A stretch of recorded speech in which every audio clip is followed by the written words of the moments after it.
तो hi everyone, this is अमन भैया और आज की वीडियो में हम बात करेंगे कि ये जो आखिरी के हमारे पास कुछ 2 महीने बचे हुए हैं इसके अंदर किस प्रकार से हमारा टाइम टेबल बनना चाहिए। टाइम टेबल का यहाँ पे अर्थ है कि क्या हमें दिन के अंदर एक सब्जेक्ट को टारगेट करना चाहिए या मल्टीपल सब्जेक्ट को टारगेट करना चाहिए और दिन के हमारे किस हिसाब से स्लॉट्स होने चाहिए।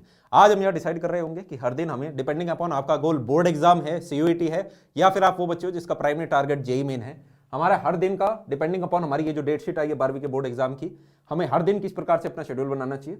अगले 15-20 मिनट के अंदर हम डिस्कस करेंगे पहले बोर्ड एग्जाम वाले स्टूडेंट्स के बारे में, राइट, पहले 5-10 मिनट में। उसके बाद अगले जो 10 मिनट होंगे उसके अंदर हम डिस्कस कर रहे होंगे JEE मेन स्पेसिफिक स्टूडेंट्स के बारे में। और शुरुआत में एक जो टर्म है जो यहाँ पे मैं स्पेसिफिकली टारगेट करना चाहूंगा, ये हर प्रकार के बच्चे के लिए, तो सारे लोग ध्यान दें, वो है मेजर और माइनर सब्जेक्ट के बारे में। मेजर और माइनर सब्जेक्ट का मतलब यह है कि दिन के अंदर हम 2 सब्जेक्ट को टारगेट कर रहे होंगे। इसका अर्थ यह है कि अब वो समय यार हमारा आ चुका है जब हमारे दिन के अंदर 3 से 2 घंटे की सीटिंग होनी चाहिए और अब हमारे यार सिर्फ 6-7-8 घंटे से काम नहीं बनेगा।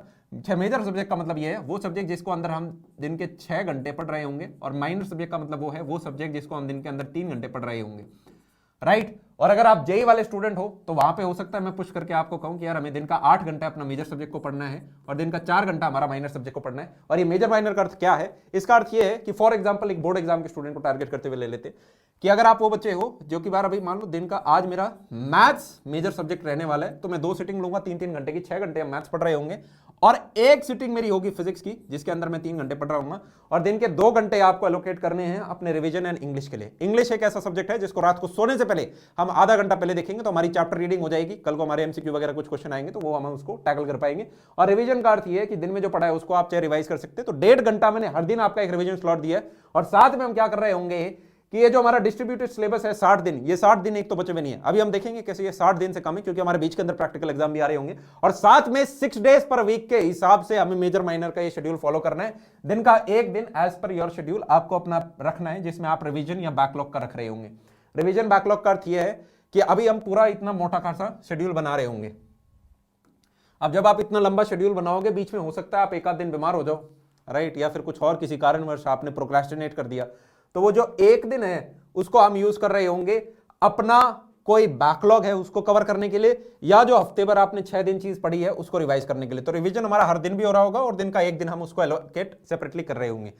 अब मेजर माइनर का कॉन्सेप्ट हम इसलिए रखते हैं यार जिससे अगर एक ही सब्जेक्ट अगर आप रहोगे एक्सट्रीम पे, अगर आप रहोगे एक्सट्रीम क्या है, कम में हो गया कि भाई दिन का एक ही सब्जेक्ट पढ़ रहा हूं और वही पढ़ता गए, पता चला 1 जनवरी से लेके 7 जनवरी तक आप सिर्फ मैथ्स पढ़ रहे हो तो इस दौरान बाकी जो हमारे 4 सब्जेक्ट्स हैं उनको हमने आइसोलेट कर दिया और JEE को भी हमने, क्या पता काफी जो बच्चे हैं उनका भी आइसोलेशन होता है। इसी प्रकार से अगर आप दिन के 3-4 सब्जेक्ट पढ़ोगे तो किसी को भी अच्छा खासा डेडिकेशन नहीं मिल पाया। हम एक जब चैप्टर को खत्म करने बैठते हैं तो हमें उसके लिए चाहिए कि यार हम दिन के 6 घंटे उसके ऊपर लगाते हैं तब जाके वो चैप्टर थोड़ा सा आगे सरकता है। और माइनर सब्जेक्ट वो होता है किसी जिसको यार हम साथ में और बना के रखें जिससे एटलीस्ट हमारे 2 सब्जेक्ट साथ में चल रहे हों। और इंग्लिश हमारा एक तरह से आप यूं 2.5 सब्जेक्ट मान लो कि भाई रात को आधा घंटा सोते वक्त कर लिए, ये एक हमारा लाइट सब्जेक्ट है। अब आगे बढ़ते हुए सबसे पहले यार अगर मुझे फिर से जाके बोर्ड एग्जाम देना होता, पहले हम बोर्ड CUET की बात कर रहे होंगे और उसके बाद हम JEE वाले स्टूडेंट्स की बात करें, मुझे अगर फिर से बोर्ड एग्जाम देना होता और मेरा टारगेट होता कि 95% से ऊपर मेरे को मार्क्स लेकर आने, 97-98% के प्रति, यहाँ पे मैं एज्यूम कर रहा हूँ थोड़ा बहुत आपने पढ़ रखा है, ठीक है। और आखिरी के इन दिनों के अंदर किस प्रकार से मैं अपना ये जो शेड्यूल है ये बनाता। सबसे पहले मैं देखता, एज्यूम कर रहे हैं कि आप इसको वीडियो को 1 जनवरी को देख रहे हो तो करीबन हमारे पास 31 दिन जनवरी के होते और 22 फरवरी को से तो यार हमारा इंग्लिश का पेपर है, जिन बच्चों का हिंदी है उसका 19 फरवरी से पेपर है और करीबन मेरे को 21 दिन फरवरी के मिलते। टोटल मेरे पास 52 डेज यहाँ पे बचे हुए हैं। इन 52 डेज के अंदर मेरा प्रैक्टिकल एग्जाम होगा। प्रैक्टिकल एग्जाम की डेट है 1 जनवरी से लेके हमारी 15 फरवरी के बीच में। तो इस दौरान प्रैक्टिकल हमारे यूज एक तो फिजिक्स का होता है, केमिस्ट्री का होता है, कुछ बच्चों का कंप्यूटर साइंस का होगा, अकॉर्डिंगली जो सब्जेक्ट है। तो हर सब्जेक्ट अगर 4 दिन भी मानो, 3 सब्जेक्ट हैं तो कितने हो गए, 12 दिन। और जो कंप्यूटर साइंस वाले बच्चे हैं अगर आप इस डेट शीट को देखोगे तो आपका कंप्यूटर साइंस का पेपर बहुत दिन बाद है। अगर आप देखोगे मैथ्स और कंप्यूटर साइंस के बीच में आपको बहुत एक बड़ा गैप मिल गया। तो कुछ बच्चे तो कहेंगे मैं यहीं पे तैयारी कर लूंगा, मुझे कंप्यूटर साइंस नहीं पढ़नी पड़ेगी। पर होता क्या है, जब आपका कंप्यूटर साइंस का प्रैक्टिकल होगा तो प्रैक्टिकल इटसेल्फ के लिए आपको काफी तैयारी देनी पड़ जाती है। तो जिन बच्चों का कंप्यूटर साइंस हो सकता है उन्हें हो सकता है फिजिक्स केमिस्ट्री तो 4-4 दिन देने पड़े, पर कंप्यूटर साइंस में ज्यादा दिन देने पड़े तो 12 से 15 दिन आपके प्रैक्टिकल के जाएंगे। तो इन टोटल आपके पास 37 to 40 डेज ही हैं अपने बोर्ड एग्जाम के लिए। क्या ये चीज समझ में आ गई? जो बच्चा JEE भी दे रहा होगा उसको भी थोड़े बहुत दिन अपने देने पड़ते हैं। तो करीबन हमारे पास 37 to 40 डेज है और इनके अंदर हमें जो सब्जेक्ट कवर करने हैं वो इंग्लिश है, फिजिक्स है, केमिस्ट्री और मैथमेटिक्स है। 4 सब्जेक्ट में मान रहा हूं क्योंकि जो 5वां है कंप्यूटर साइंस उसके लिए हमने ऑलरेडी प्रैक्टिकल के दौरान पढ़ लिया और फिर काफी बाद में ये जो जितने भी हैं चाहे हमारा इकोनॉमिक्स हो गया, इन दोनों के लिए हमारे पास काफी बीच में मोटा गैप मिल रहा है। फिजिकल एजुकेशन वाले उनको थोड़ा कम गैप मिलेगा इधर। तो इसका अर्थ ये है 4 से अगर हम डिवाइड करेंगे तो करीबन करीबन हमारे पास 9 डेज आते हैं पर सब्जेक्ट। अब ये 9 डेज प्लस हमारा जो रिवीजन पीरियड है, रिवीजन पीरियड का मतलब ये है कि फिजिक्स के हमारे 9 दिन हो गए प्लस साथ में हमें 5 दिन यहां पे रिवीजन के मिलेंगे, केमिस्ट्री के हमारे 9 दिन प्लस 4 दिन यहां पे मिल रहे होंगे, मैथ्स के भी अकॉर्डिंगली 4 दिन मिल रहे होंगे। बस इंग्लिश जो हमारा पहला सब्जेक्ट भिड़ते ही होगा, इंग्लिश थोड़ा सब्जेक्ट भी छोटा है तो उसके अंदर हमारा रिवीजन पीरियड नहीं हो रहा होगा। क्या ये हमें मोटी मोटी चीजें समझ में आ गई? यस। इसके अंदर मुझे देख के बस ये समझ में आ रहा है कि भाई जो कंप्यूटर साइंस है इसके लिए मेरे पास काफ़ी सारा टाइम है, राइट। जिन बच्चों का मैथ्स नहीं होगा उनका बायोलॉजी के पेपर है तो उनको बायो के लिए काफ़ी सारा यहाँ पे टाइम मिल रहा होगा। अब आ जाते हैं हमारे यार डे टू डे टाइम के ऊपर। अब हमारा day to day time table क्या होने वाला है उसके ऊपर हम जल्दी से यार ध्यान दे लेते हैं। देखो हमारे 4 सब्जेक्ट हैं जिनके ऊपर हमें बेसिकली सेटल करना है, इंग्लिश, फिजिक्स, केमिस्ट्री, मैथ्स, और इनको हमें इन सारे दिनों के अंदर बांटना है। अब इंग्लिश तो अपने आप ही सेटल्ड है क्योंकि पहला पेपर इंग्लिश है तो इससे पहले वाले 2 दिन है वो तो इसी के रिवीजन में चले जाएंगे। फिर 5 दिन इंग्लिश के और ले लो, 19, 18, 17, 16, 15। इन 5 दिन के अंदर मेरा मेजर सब्जेक्ट भी इंग्लिश होगा और मेरा माइनर सब्जेक्ट है उसको भी इंग्लिश होगा। जो पहला सब्जेक्ट में लिखूंगा मतलब वो मेजर है, इसको 6 घंटे पढ़ना है। दूसरा सब्जेक्ट भी हम इंग्लिश रख रहे हैं क्योंकि भाई हमारा इसी का पेपर है तो डेडिकेटली इसके ऊपर हम टाइम लगा रहे होंगे। और इससे पहले वाला जो टाइम है डिपेंडिंग अपॉन आपकी इंग्लिश की प्रिपरेशन कितनी है, मान लो मैंने 4 दिन दे दिए, इसमें आप अपना इंग्लिश तो मेजर रखो पर सेकेंडरी सब्जेक्ट आप अपना केमिस्ट्री रखो। केमिस्ट्री क्यों रख रहे हैं? क्योंकि इंग्लिश के बाद जो पेपर आएगा जस्ट हमारा वो केमिस्ट्री का होगा, तो हमारा केमिस्ट्री से ज्यादा गैप नहीं होना चाहिए, हमें पढ़े उसे छोड़े हुए ज्यादा दिन नहीं होने चाहिए, इसलिए हम इस दौरान केमिस्ट्री को टच में रख रहे होंगे। इससे पहले वाला जो टाइम होगा इसके अंदर हम केमिस्ट्री को अपना मेजर रख रहे होंगे और फिजिक्स मेरा माइनर होगा। फिजिक्स यहां पे क्यों लिया? क्योंकि केमिस्ट्री के बाद जो मेरा पेपर आएगा वो यहां पे फिजिक्स का आएगा। मैथ्स एक ऐसा सब्जेक्ट है जो मेरा आखिरी में लिया जा रहा है। अगर आप यहां पे डेट शीट को देखोगे पीसीएम के अंदर मैथ्स मेरा लास्ट है और मैथ्स ही मोस्ट लॉजिकल है। मैथ्स एक ऐसा सब्जेक्ट है जिसको आप जनवरी में भी अगर शुरुआत में पढ़ लोगे और आपको वो अच्छे से समझ में आ गया तो आपके वो ध्यान में रहेगा। पर वहीं पे इंग्लिश थ्योरेटिकल है इसलिए हमने पेपर से जस्ट पहले वाला टाइम दिया, केमिस्ट्री भी थ्योरेटिकल है इसलिए फिजिक्स से जस्ट पहले हमने केमिस्ट्री को रखा है, और केमिस्ट्री से पहले वाला जो टाइम है इसमें हम फिजिक्स अपना मेजर रखेंगे और केमिस्ट्री जो है वो हम अपना माइनर सब्जेक्ट रख रहे होंगे। इसका अर्थ है कि फिजिक्स को हम 6 घंटे पढ़ेंगे, केमिस्ट्री को हम अपना 3 घंटे पढ़ रहे होंगे। और ये यहां पे भी सेम होगा, फिजिक्स केमिस्ट्री रहेगा। और ये जो शुरुआत के 18 दिन है इसके अंदर आप ऐसे रख सकते हो कि जो मैथ्स है ये आपका प्राइमरी सब्जेक्ट है और सेकेंडरी सब्जेक्ट में चाहे आप फिजिक्स रख लें चाहे आप केमिस्ट्री रख लें, डिपेंडिंग अपॉन आपकी किसकी तैयारी कम हो रखी है। और यहां पे इसका अर्थ ये है 18 दिन का मतलब कि भाई 2/3 टाइम तो मैं इसको दे रहा हूं और 1/3 टाइम मैं इसको दे रहा हूं। एक तरह से मैथ्स के ये 12 डेज हो गए और फिजिक्स केमिस्ट्री के ये 6 दिन हो गए। अब आपके दिमाग में डाउट आ सकता है भैया आपने तो कहा था हर सब्जेक्ट के हमारे 9 दिन ही बन रहे होंगे, पर यहां पे अगर हम देखेंगे तो एक तरह से 12 दिन हो गए। क्यों? क्योंकि इसके बीच में प्रैक्टिकल एग्जाम भी कहीं आएंगे तो वो अपने आप वो 12 दिन 9 के करीबन ही आपके निकल के आ रहे होंगे। तो इस प्रकार से आपको अपना हर दिन का टाइम टेबल पता होना चाहिए। हर बच्चे के यार स्कूल के अपने अंदर हिसाब प्रैक्टिकल एग्जाम होगा तो आपकी जो आएगी उस हिसाब से आपको अपना डे टू डे का बनाना है। और साथ में ये ध्यान रखना है कि आपने अगर 27 तारीख को रखा है कि मैं रे ऑप्टिक्स पढ़ने वाला हूं और साथ में केमिस्ट्री में मैं सॉल्यूशन पढ़ने वाला हूं, इतना डिटेल में आपको लिखना है कि मैं 27, 28, 29 इन 3 दिन में रे ऑप्टिक्स कवर कर रहा हूं, मेरा एक चैप्टर बचा हुआ है। तो ये लिखने से क्या होता है हमारी एक डेडलाइन बनती है और डेडलाइन पे ही हम भागते हैं, प्रोक्रेस्टिनेट नहीं करते, क्योंकि हमें पता होता है रे ऑप्टिक्स अगर यहां पे नहीं हुआ तो पेपर तक फिर और कहीं हमें टाइम नहीं मिलेगा। इसलिए हम आखिरी दिन तक का टाइम टेबल बना के रखते हैं जिससे हमें पता हो कि हम एकदम टाइटली पैक्ड है। ये एक ऐसा समय है जिसमें आपको यार टोटल प्रेशर लेना है। अब बात कर लेते हैं जेईई मेन वाले स्टूडेंट्स की। जेईई मेन में आज जिस बच्चे को पता है कि मेरा प्राइमरी गोल जेईई मेन है, राइट, आप वो बच्चे जिसे पता है मैं 98 परसेंटाइल से ऊपर लेके आने वाला हूं, मेरी ऊपर की 20,000 रैंक आने वाली है, या 95 परसेंटाइल से ऊपर मेरे ऊपर 50,000 रैंक तक आने वाली है, मतलब आपको एनआईटी ट्रिपल आईटी कहीं ना कहीं में कोई ना कोई ब्रांच मिल जाएगी। और ऊपर के 20,000 रैंक वाले जो बच्चे होते हैं इन्हें कंप्यूटर साइंस आईटी वगैरह मिल जाती है, एनआईटी ट्रिपल आईटी या फिर कुछ अच्छे प्राइवेट कॉलेजेस के अंदर। इन सभी बच्चों का जो प्राइमरी गोल है, मेजर गोल जेईई मेन ही होना चाहिए।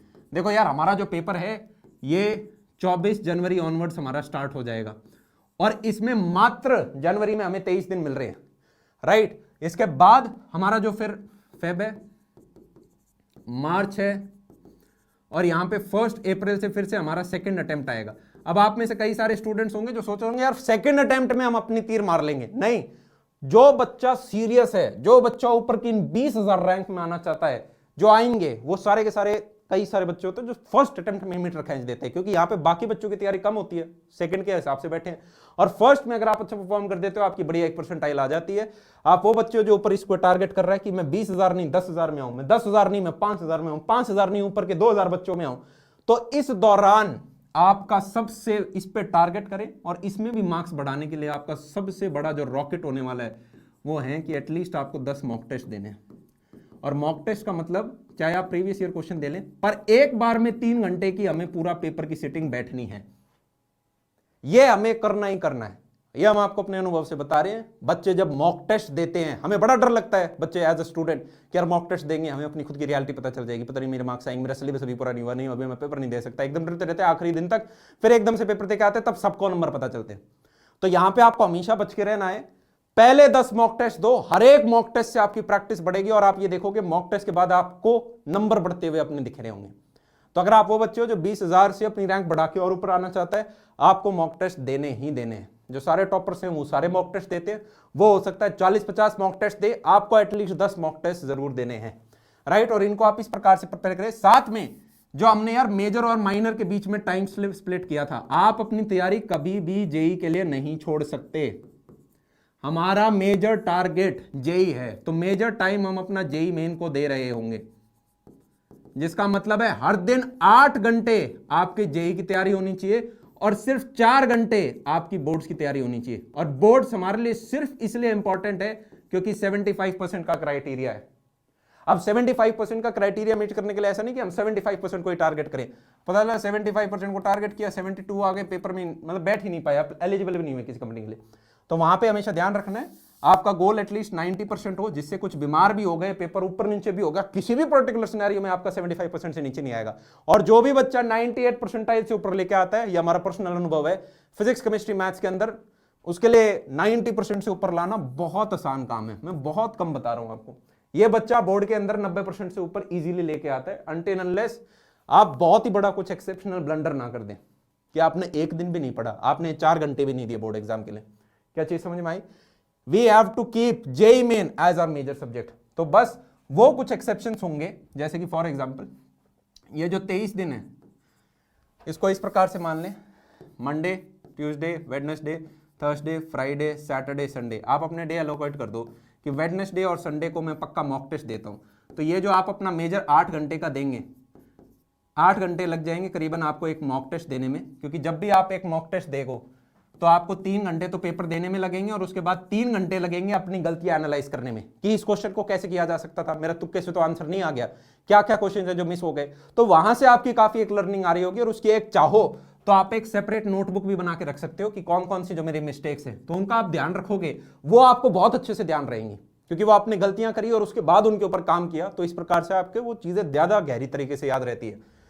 तो इस चीज को बिल्कुल हल्के में नहीं लेना है 10 मॉक टेस्ट का। और जिन बच्चों का प्राइमरी टारगेट जेईई मेन है, वो मेजर 8 घंटे अपनी तैयारी के, आपसे 12 घंटे हम एक्सपेक्ट कर रहे होंगे, 12 घंटे थोड़े ज्यादा होते हैं पर हम लगाएंगे क्योंकि अब आखिरी का पेपर का समय आ गया। इस दौरान हम प्रेशर बिल्कुल लेंगे, इसको एक गेम चैलेंज की तरह हमें लेना है।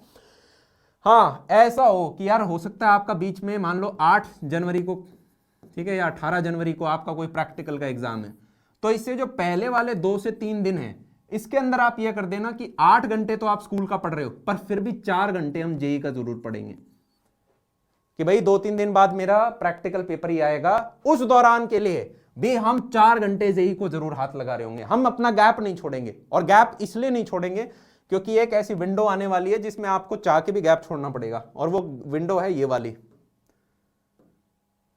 22 फरवरी को हमारा पेपर है, जब हमारे बोर्ड होंगे तो करीबन आप यूं मान लो 18 फरवरी से लेके और 9 मार्च तक ये आपका बनवास रहने वाला है। ये वो टाइम होगा जब आप चाह के भी जेईई का नहीं पढ़ पाओगे, क्यों? क्योंकि आपको बोर्ड एग्जाम की तैयारी करनी है। 22 से 4 दिन पहले आप टोटली इंग्लिश पर डेडिकेट कर पाओगे, 1 घंटा भी जेईई का निकालना आपके लिए बड़ा मुश्किल होगा, राइट। आपने कोई फ्लो चार्ट्स वगैरह आधे 1 घंटे देख ली, वो अलग बात है, पर 18 से 9 मार्च तक एक गैप रहने वाला है जहां पे आपको बोर्ड्स की वजह से टाइम नहीं मिल पाता। ये 20 दिन का बनवास है जेईई से आपका, राइट।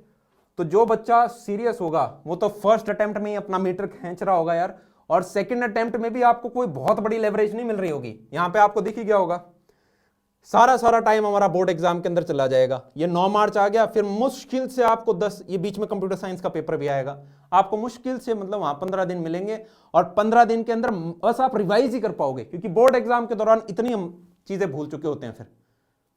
तो target your first attempt as your only attempt, right. If you are targeting the top 20,000 ranks, 98 percentile से ऊपर टारगेट कर रहे हो या 95% से ऊपर वाले बच्चे हो, आपको अपना जो कॉलेज मिल रहा होगा, आपको कल को जो अपना कॉलेज मिलेगा वो जेईई मेन एग्जाम के माध्यम से ही मिल रहा होगा, राइट, इन वाले बच्चों को। तो आई होप हमारी सारे के सारे जो डाउट्स क्वेरीज हैं वो यहाँ पर रिजॉल्व हो गए होंगे। इस वीडियो से जो आपको चीजें लेके जानी है वो ये, पहला कि भाई अपना एक तो टाइम टेबल बना लें टिल द लास्ट डे का, जो आपका बोर्ड एग्जाम आ रहा है उस तक का, और जेईई वाले बच्चे 25 जनवरी तक का। और उसके बाद अपने दिन को आप मेजर और माइनर में डिवाइड कर दें, जहां मेजर गोल बोर्ड्स वालों के लिए, मेजर का मतलब है एक सब्जेक्ट 8-6 घंटे, एक सब्जेक्ट 3 घंटे, और जेईई वालों के लिए है मेजर का मतलब मेजर जेईई की तैयारी और माइनर बोर्ड की तैयारी। क्या चीज हमें समझ में आ गई? और इसी प्रकार से एक बात का और ध्यान रखें, जो मैं हमेशा बोलता हूं फिर से बोलूंगा, क्लास 12 का बोर्ड एग्जाम आपके लाइफ का आज तक का सबसे बड़ा स्कोरिंग एग्जाम होने वाला है, जिसमें आज तक के आपके सबसे ज्यादा नंबर आएंगे। फर्क नहीं पड़ता आपका जूनियर क्लासेस में कितने मार्क्स आए थे, 12वीं में आप सारे फोड़ के आने वाले हो, ये एक फैक्ट है, इसे चाह के भी आप नहीं बदल सकते। और जितने बच्चे जेईई वाले हैं वो इस बात का ध्यान रखें कि मॉक टेस्ट आपके लिए बड़े इंपॉर्टेंट रहने वाले हैं। ये चाहे आप पिछले साल के 3 घंटे की सिटिंग के पेपर निकाल लें, चाहे मॉक टेस्ट सैंपल पेपर निकाल लें, इससे अपनी गलतियां अलग छाटें, एक कॉपी निकालें और साथ में इसे अपना मेजर टाइम अपना डेडिकेट करें। पेपर जस्ट कोई आ गया, प्रैक्टिकल कोई आ गया, उससे पहले थोड़ा बहुत दिन आपने अपनी चीज उसको माइनर में शिफ्ट कर दिया, उतना हमें समझ में आता है। और इस दौरान जो भी प्रेशर आपके ऊपर पड़ रहा है उसे यूं माने वो आपको एक अच्छी शेप दे रहा है। लोहे को जब तपाया जाता है तभी वो शेप ले पाता है, राइट। तो इसी के साथ आज का ये सेशन समाप्त करते हैं। अपनी टेबल कुर्सी पे ऊपर बैठ के यार सिटिंग मारना स्टार्ट कर दो, बाकी सारी चीज़ों को बाहर फेंक दो, अपने घर के अंदर एक लक्ष्मण रेखा बना दो जिसके अंदर आपको कोई भी डिस्टर्ब नहीं कर सकता, और अपने आप से एक कमिटमेंट रख लो कि ये जो मैंने टाइम टेबल बनाया है ये मेरा एक कमिटमेंट है, और मुझे अब अपना बेस्ट वर्जन बनने से, अपनी बेस्ट तैयारी करने से कोई नहीं रोक रहा होगा। मेरे पास एक भी गिल्ट नहीं रहना चाहिए जब मैं मई महीने या अगस्त महीने के अंदर आऊं कि यार काश मैंने थोड़ी और मेहनत डाल ली होती। ये सारे दोस्त, सारी के सारी चीजें आपको 5 महीने बाद भी मिलेंगी और बेहतर तरीके से मिल रही होंगी। इसी के साथ आज का सेशन समाप्त करते हैं। तब तक love you all, take care and see या।